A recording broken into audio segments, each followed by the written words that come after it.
After party after our show, where you can hear us on KSL News Radio Monday through Thursday, 9 to noon. Debbie and I have wanted for a while, where we pick one of our favorite topics during the week, and then we have a more in-depth discussion. And Debbie, today we're going to talk about bullying. So joining us right now is my co-host, Debbie Dujanovic, and Travis Warnick from Bountiful High School. Thanks for joining us, Principal. Hey, thanks for having me. We're excited to talk to you about this, and we want to invite our KSL News Radio Facebook family to leave us some questions that I know you're more than willing to answer. The parents have a lot of questions about how to deal with bullying, with their kids, and how to talk to them about it. And this is the catalyst for this conversation and the conversations that we've been having this week on the David Dujanovic Show on KSL News Radio. It's a statistic that comes to us by way of the Boys and Girls Club. So the Boys and Girls Club of America, they survey 130,000 9 to 18-year-olds, and they ask them a lot of questions. But one of the questions that they ask has to do with bullying, and that is what we're going to focus on right now. Is the responses that they got back were really eye-opening. That 40% of those kids who were surveyed, which is, more than 50,000 kids, and here's the statistic right there, 40% of the youth who were surveyed say they've been bullied on school property in the last year. And then I want you to look at that number right under, that statistic right under that 40%. 38% did not tell an adult. That's one of the many topics that we're going to address today, is how to know our kids are being bullied, and then how to approach them about it so we drag it out of them without nagging it out of them. So what are the signs that you because we can become nags. It's like, so we don't want to do that with our kids, because then we end up alienating them. So Principal Warnick, what are the signs that you look for as a principal in students? So that is the $1 million question right there, right? Is how do I know without expecting them to tell? After we talked the other day on the radio, I went out in the hallway and I counted 10 kids that would walk by. And I would just think 4 of those 10 have had an incident in the last year. That blew my mind. It was like that. It could have been that kid or that kid or that kid or that. It made my head hurt. So how do we know? One of the biggest things is just, we have to get to know the kids. Schools are busy, crazy places. Our teachers are going 1,000,000 miles an hour. We have got to be able to slow down, breathe, and get to know the kids. Because once I know them, one of the key indicators is a change in behavior. An outgoing kid might suddenly become really quiet. A quiet kid might become rambunctious and outgoing. But if I didn't know the prior kid, I won't know the change in behavior. And that change in behavior is critical for us to know that, hey, something's happening. Let me go dig a little bit without, like you said, without nagging, if that makes sense. So just noticing that is critical. As you were describing that, I thought, in elementary school, that is probably pretty easy, because you might have 30 kids in the classroom, but for junior high, middle school, high schools, these teachers can have dozens and dozens of students, perhaps, over 100 students that they're trying to get to know.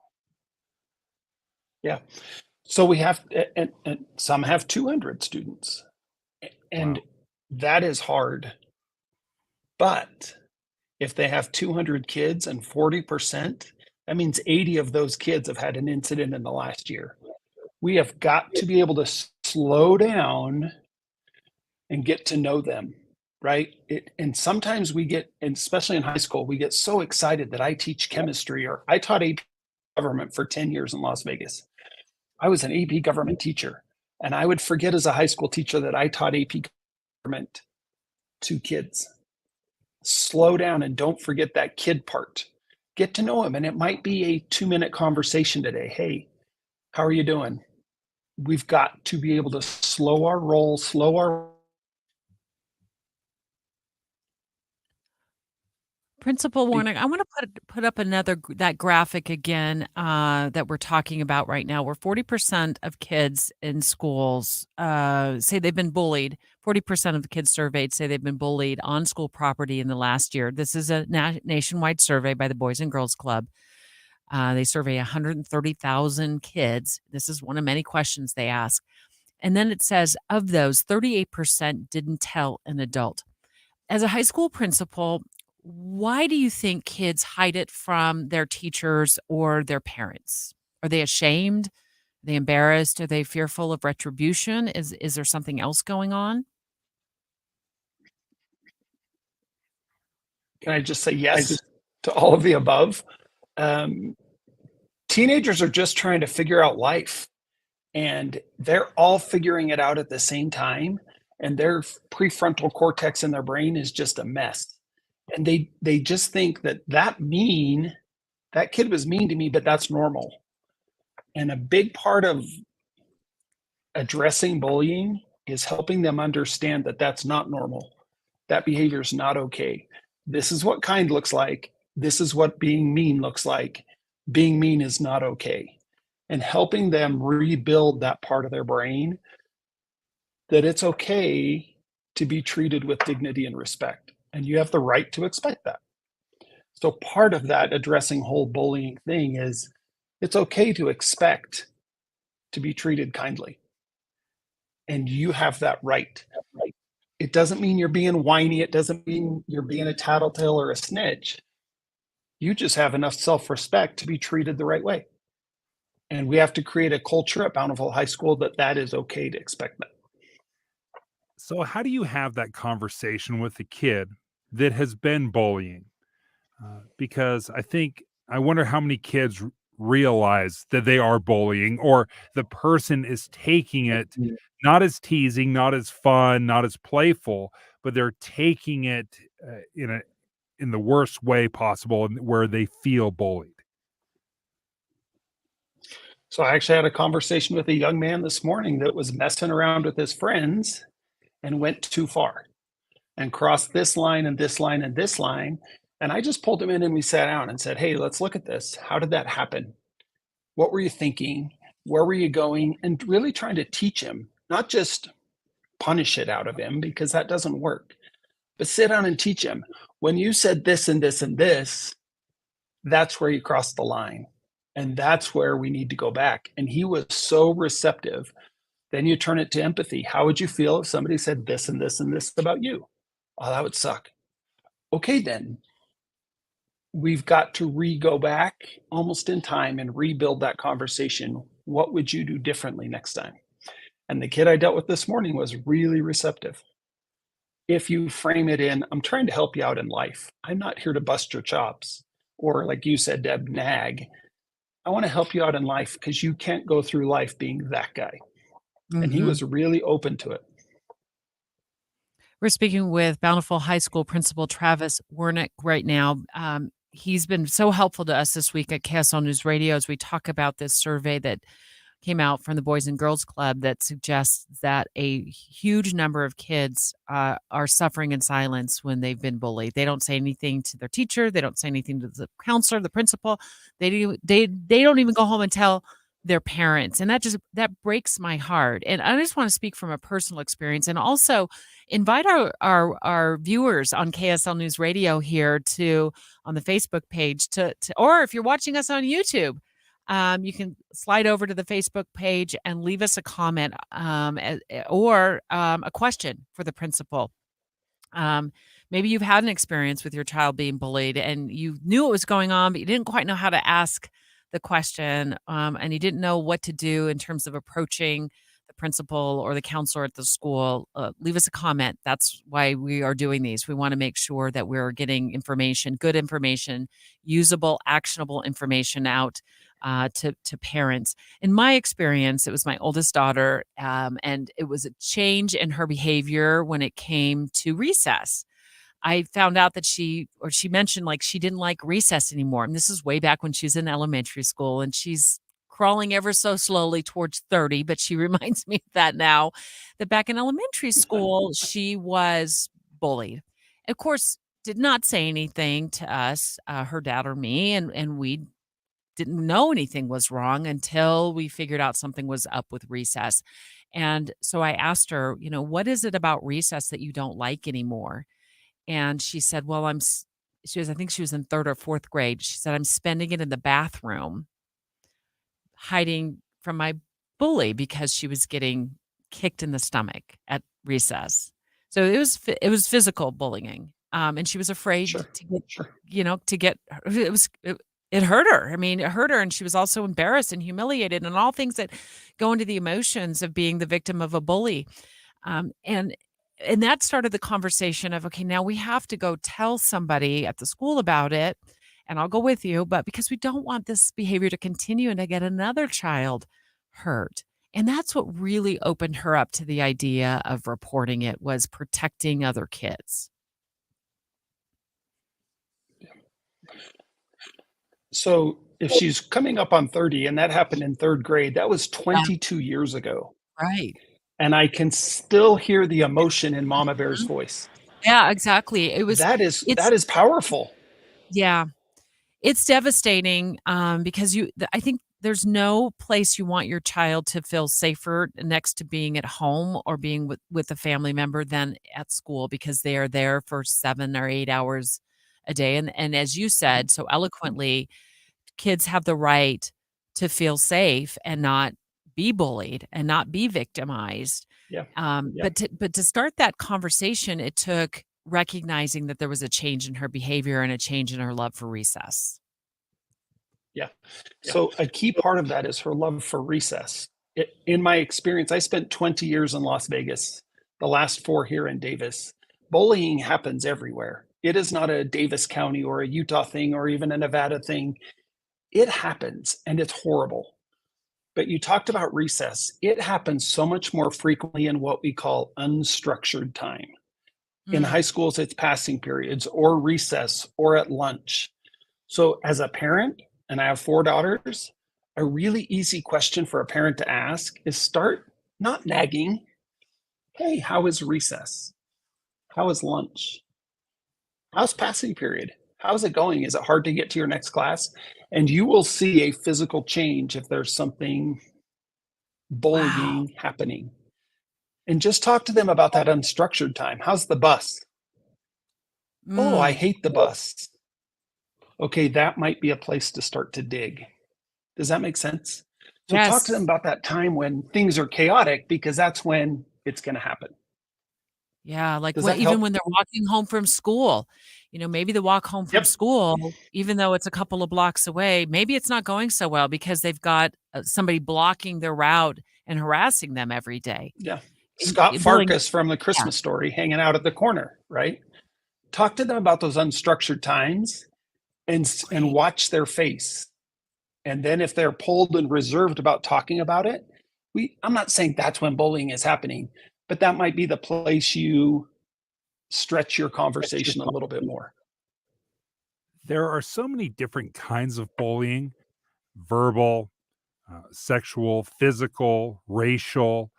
Where are you seeing it the most in high schools?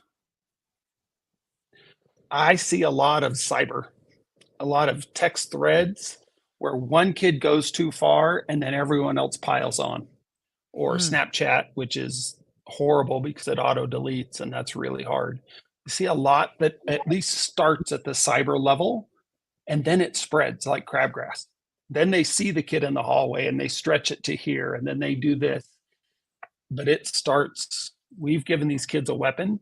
I love my cell phone, but we've given them a tool to be faster and less thoughtful than ever before. How have things changed over the last few years with the camera, the audio, having Oh, it in their hand?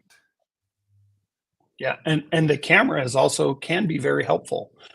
Um, and Snapchat and screenshotting things, and those things can be very helpful because at Bountiful, especially, and in Davis, we investigate 100% of the time that we get a bullying claim. 100%. I don't care if I know the kid's parents and grandparents, and he would never do that. We will investigate 100% of them. And having hard, tangible evidence like a screenshot or a video makes that investigation so much more unbiased and direct and clean, if that makes sense. So that camera and screenshots are critical. Principal Warnick, are there ways that students or parents can report bullying even if they want to do so anonymously? Sure. Statewide is the Safe UT app, and it is very effective. We get 2 or 3 a day. Some of them are completely bogus, and that's okay. I would rather have 2 or 3 completely bogus as long as I get the one legitimate one. In Davis, we have a link on our website to our HDRS reporting system, which is completely anonymous. And we investigate 100% of those. Even if I can read it and say, okay, this is bogus, we have a very strict protocol that we follow to investigate them. The Safe UT app is fantastic to use if you want to be anonymous. If they come to me in person and want to keep it anonymous, I will keep it anonymous, and I will keep them up to speed with what's happening. But all 3 of those have been very helpful. How do you find or teach the kids or find this balance of, I don't want my kid to be offended by everything. I don't want them to see bullying around every corner. How do I know what bullying is and what is just normal teasing? And I think that's the third leg of the stool, right? Like, it's how we report it. You have the right to feel safe, but you also need to have skills to how to deal with it, right? And how to read, oh, this is just my friend making fun of me. You still have the right, even if it's just joking and it's not bullying, you still have the right to say, man, that's not cool. I don't appreciate that one. I still like you. We're still friends. Don't go that far. But teaching them how to have those skills and resiliency to say, that's part of life, move forward, don't let it frustrate you. But you still have the right to have the dignity to feel safe. We're speaking right So now that's kind of to the third thing. We're speaking right now to the principal of Bountiful High School in Davis County, Travis Warnick, and he's been so gracious with his time this week to help parents all over Utah who are listening to KSL News Radio understand how to, spot if your child has been bullied, how to start that conversation with your child about it, and then what to do about it, the action steps to take. I think it's important to remind parents who are watching either on YouTube or on Facebook or seeing this after that Safe UT app is totally free. And it's widely used for a number of issues, including like mental health issues involving our kids. And as you said, Principal Warnick, bullying. And I was surprised to learn that you're getting a number of complaints every day through that app anonymously. And the number of complaints surprised me, even though you said some of them are bogus. We probably maybe get 1 a day, but they're not all bullying. I get 1 or 2 that are just like, I'm in trouble and I don't know where to go for help. I'm in mental crisis. I'm Awesome. so Come to glad. me. Yeah, I'm so Thank glad you. there's this resource out there that lives on our phones now and on our children's phones if they need it, that they can access help right away and get to Yeah. an adult who cares and wants to help them. Or at least has some answers. I don't know where to go with this. Okay, let me help you. It's just a way to feel one step to feel a little bit more comfortable speaking up. And Okay. like Dave said, let me help you with some of the resiliency and all of those things. But once in a while, I don't know where to go with this. Okay. You have a chance here to speak to parents now, because I can tell you, if someone came and told me that my kid was bullying, I would become defensive immediately. I would think, there's no way, I didn't teach my kid that. So if you're talking to parents, how do you handle the the parent in denial. We've all been there, right? Part of it is the teenage experience. Our brain, when we hit puberty, just goes haywire. And we forget what we learned when we were 6, 7, 8 years old. We just don't figure it out. It's not that your kid is evil. It's not that your kid is horrible. They are not acting the way I think you would want them to act. So let's talk about it and help your kid learn how to behave and function in the real world. That's all this conversation is. It's not about suspending him or calling him evil or thinking he's a bad kid. He's just crossing that line too frequently, and we need to get him back away from that line. That's all Principal it is. Warnick, are girls more susceptible to bullying or being bullied, or do you find that boys are, or is it both? I wish I had hard data. My guess, girls seem to just report it more. We've talked about, Oh, 38% don't report it. I think yeah. boys have this machismo, like, I can't report it, that means I'm weak, that they're trying to live up to that. So my guess, and it's just a guess, that boys just don't report it as much. Is there a trend? Does that make sense? Absolutely. That it was well described. Are boys bullied a certain way and girls bullied another way, or is it just primarily, Wow. or is it just a lot of cyber all the time? So I do a lot of reading on the brain and the prefrontal cortex and what's happening. Girls quickly learn cause and effect. They learn that if they walk in the cafeteria and they're wearing the wrong top, that they feel like everyone's looking at them. It's a cause and effect thing. They learn very quickly that if I text this or post this, it's going to hurt that girl's feelings. And that's what I want to do. So girls do it quicker. They learn it faster. Boys, generally speaking, their brain and their process of developing their prefrontal cortex is slower. So they are a little bit slower to respond, but when they respond and it's out and then it's over. A girl's process, that bullying and that angst and that anxiety, to me, without research, seems to last longer. They remember that comment for months. A boy, they get over it and they punch each other in the nose and we have a problem, but we have to deal with it. But it seems like they process through that faster. So which brings me to this thought, is that if a girl is bullied over and over and over again and she hasn't gotten over it, which it sounds like we do have a harder time getting over things like that, it could really compound itself within the females on the body. We know you're in school. It's okay. It I was must letting be the bell ring. Sorry. lunch is over. Yep. I know. Lunch is over. That's I think right. you're exactly right. I think girls, they're still processing the last event when the next one happens. And it does compound and they carry that heavy load and they internalize it deeper.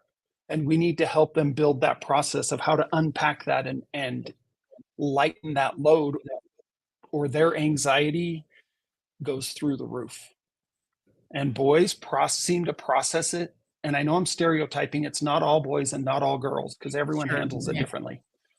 But boys seem to process through it faster and let it go. And there's good and bad for both of those. Yeah. But it's Well, thank building you. awareness for parents to know where your Sure. kids might be in terms of what they're thinking and how they're processing it. And I really appreciate what you said about the unstructured time. I do know, as a parent who raised 3 kids, I was asking questions such as, how did science class go today? How did the, experiment go today? Or how was social studies today? Rarely would I ask, hey, how was it passing in the halls today? Or how was the bus ride today? And Well, that that seems is like where such a the silly kids, question. but it's brilliant. It is really a great way to start that conversation with your kids, if that is where you are as a principal seeing the majority of the bullying, whether it's passing in the halls or on the school bus or in the unstructured recess time, that's where our questions need to go as parents. Maybe it's the first question that we should ask. If we feel like something's off with our kids, it probably is. We should trust our gut. Yeah. And then when they sit down and tell us about it, we should be asking those questions. Like you said, how is recess? Like, how is it playing on the playground with others? Do you have friends to play with, or is everybody getting Yep. along? And then I've also heard this, Principal Warnick, and then we know we got to let you go because you're super busy. But believe your child. Don't pepper them with all kinds of doubt, and it's believe. Listen with belief. And then get the information to a trusted adult, whether it's a counselor or a principal such as yourself at the school, to let them vet out what's going on. Yeah. And work with us. We want to work with you too. Hey, come and sit and talk. What are we seeing? You saw this change in their behavior. Great. I don't know the kid as well as you know your child, but I see them 7 hours a day. Let's tag team on this and really pull the rope together instead of against each other. Does that make sense? I don't know if I explained that very well, but No, very well. And we appreciate you taking your time. I think we went through your lunch hour. So good luck. I hope there's some leftovers in the cafeteria. But Principal Warnick, thank you for joining us. Bountiful High School principal. Thank you very much. It's been a great conversation. Thanks for your time. Bye, guys.